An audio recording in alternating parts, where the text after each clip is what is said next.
సకల చరాచర సృష్టికి మూలభూతుడైన ఆ జగన్నాథుని అపరిమిత విశ్వరూపమును నయన పర్వముగా దర్శించి పొందిన పాదవశ్యమే ఈ కీర్తన.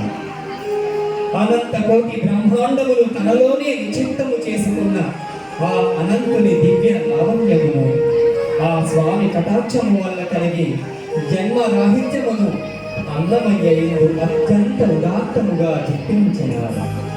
భక్తజన మనఃపీఠముపై విరాజిల్లే ఆ వెంకటేశ్వర విధుని సాక్షాత్కారమును చాటి చెప్పి ఈ గానసుధను ఇప్పుడు చెందగిన్నారు.